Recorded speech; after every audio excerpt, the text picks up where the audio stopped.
लेकर सीएम नीतीश दिल्ली में। आज उनके दिल्ली दौरे का आखिरी दिन है। सीएम ने आज सीपीआई एमएल के महासचिव दीपांकर भट्टाचार्य से मुलाकात की। इससे पहले सोमवार को अब तक उन्होंने कई विपक्षी नेताओं से मुलाकात की। मुलाकात के बाद नीतीश ने विपक्षी एकजुटता की बात करते हुए कहा कि सब एक साथ मिल जाएंगे तो बदलाव होगा। यानी मतलब साफ है कि नीतीश बीजेपी के खिलाफ विपक्ष को एक साथ लाने की कोशिश कर रहे हैं। सीएम नीतीश कुमार के दिल्ली दौरे पर आरोपों की राजनीति जारी है। सुपौल पहुंचे पूर्व डिप्टी सीएम तारकिशोर प्रसाद ने कहा कि सीएम नीतीश कुमार को पलटी मारने की आदत हो गई है। अब तो वे बयान से भी पलटी मार देते। उन्होंने कहा कि वो पहले पीएम बनने की बात कर रहे थे, अब दिल्ली दौरे पर गए तो वहां विपक्षी एकता की बात कर रहे हैं। विपक्षी एकजुटता पर कांग्रेस विधायक प्रतिभा देवी ने कहा कि कांग्रेस 2024 के लोकसभा चुनाव में विपक्षी दलों की अगुवाई करेगा। राहुल गांधी के नेतृत्व में तमाम विपक्षी दल एकजुट होकर केंद्र की मोदी सरकार को उखाड़ फेंकने का काम करेंगे। राहुल गांधी के नेतृत्व में सभी सेक्युलर पार्टियां एकजुट हो जाएगी। लघु जल संसाधन विभाग के मंत्री जयंत राज ने कहा कि सुखाड़ की स्थिति को देखते हुए लगातार बैठक हो रही है। अधिकारियों को इसका आकलन करने का निर्देश दिया गया है।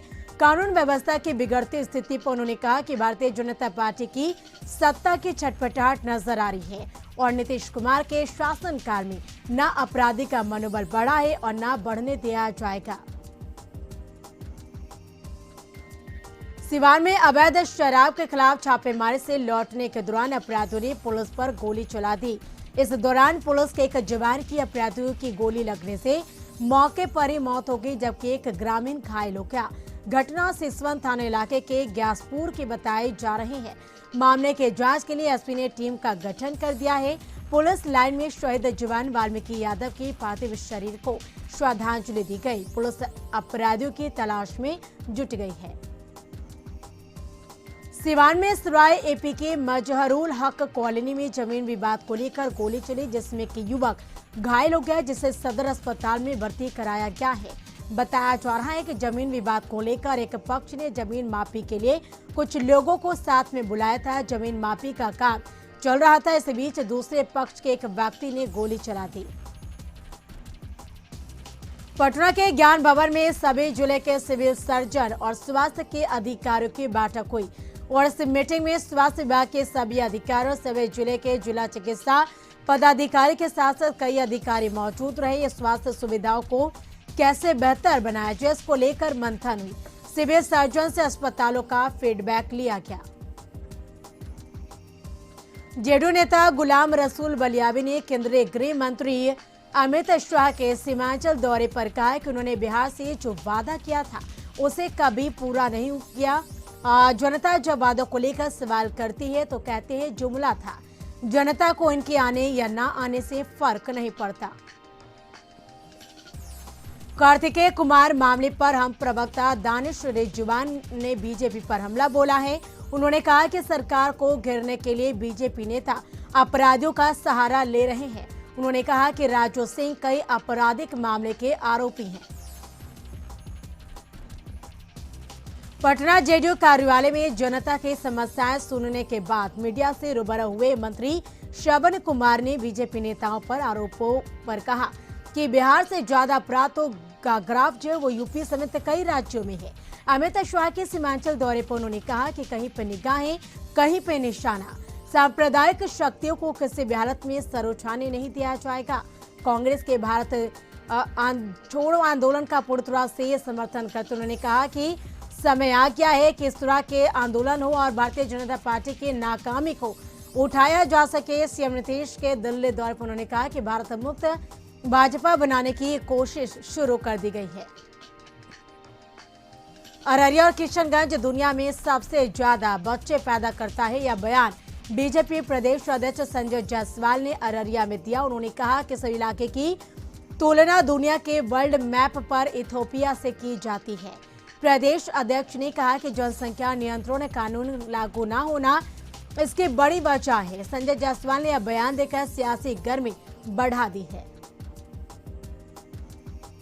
पटना में वन एवं पर्यावरण विभाग और नगर विकास विभाग की तरफ से नीले आसमान के लिए स्वच्छ हवा का अंतर्राष्ट्रीय दिवस कार्यक्रम का आयोजन किया गया, जिसमें विभाग के मंत्री तेज प्रताप यादव समेत तमाम अधिकारी और स्कूली छात्र शामिल हुए और इसके साथ ही कार्यक्रम में प्रदूषण कंट्रोल बोर्ड के तमाम अधिकारी भी मौजूद रहे।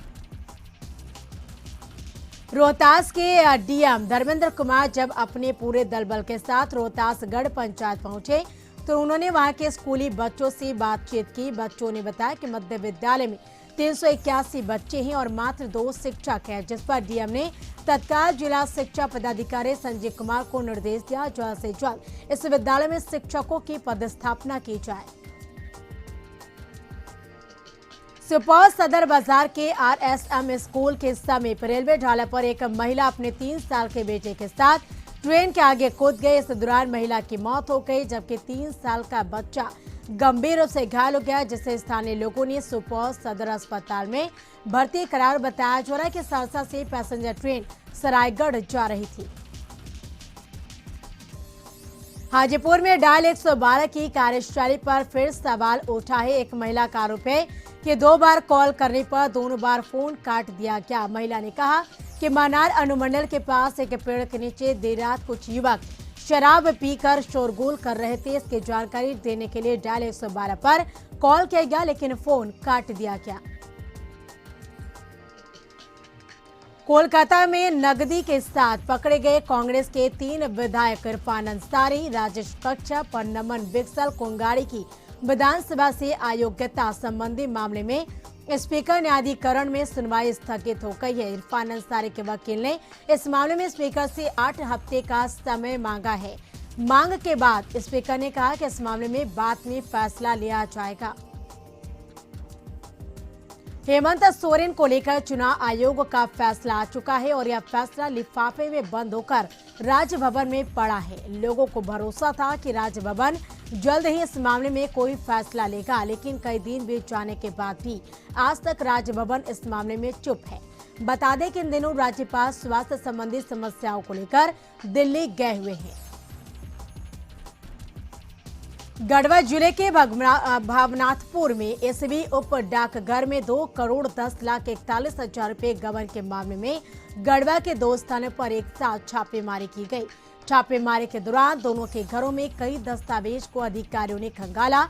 बता दें कि मई 2017 से ही रमना उप डाकघर में चले गबन का खेल का खुलासा तब हुआ जब खाता धारकों के भुगतान के लिए हेड ऑफिस मेदिनीनगर से लगातार राशि की मांग बढ़ गई। गढ़वा सदर थाना के पुलिस ने गुप्त सूचना के आधार पर उड़सुग्गी गांव में अवैध शराब के खिलाफ छापेमारी की, जिसमें अवैध शराब भट्टी को ध्वस्त करते हुए तैयार शराब व महुआ को नष्ट किया गया।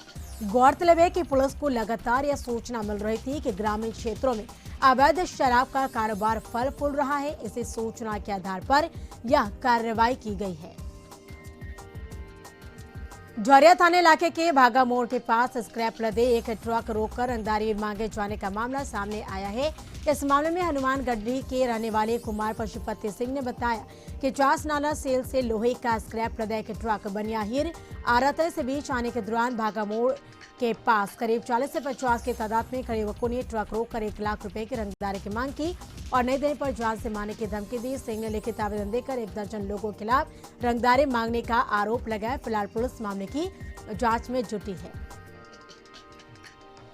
गिरिडीह उत्पाद विभाग की टीम ने अवैध तरीके से ले जा रहे शराब का स्टॉक जब्त किया। साथ ही दोनों ट्रक के चालक और सह चालक समेत 3 लोगों को गिरफ्तार किया है। उत्पाद विभाग की टीम ने इन ट्रकों से 2200 पेटी शराब जब्त किया है। इस मामले में उत्पाद अधीक्षक सुधीर कुमार ने कहा कि गुप्त सूचना मिली थी कि गिरिडीह जिले होकर 2 अवैध लोड ट्रक अरुणाचल प्रदेश जाने वाले हैं और इस बात को लेकर रांची बोकारो हजारीबाग को गिरिडीह पुलिस को अलर्ट कर दिया गया था।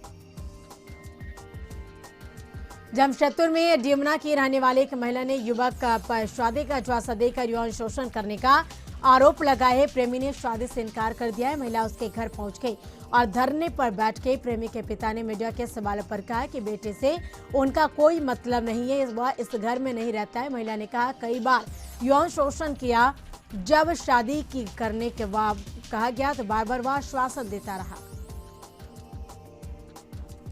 देवघर के पत्थरडा इलाके के ओछाटी गांव में स्कूल के पास अवैध हथियार के साथ शिबू राउत नामक युवक को पुलिस ने गिरफ्तार किया। घटना के संबंध में बताया जा रहा है कि गुप्त जानकारी मिलने पर पत्थरडा थाना प्रभारी ने ओझाटी स्कूल के पास पहुंचकर जांच पड़ताल शुरू की। इस दौरान एक युवक पुलिस को देखकर भागने लगा। इस पर पुलिस ने खदेड़ कर युवक को पकड़ा। जब उसकी तलाशी ली तो उसके पास एक अवैध कट्टा बरामद किया गया।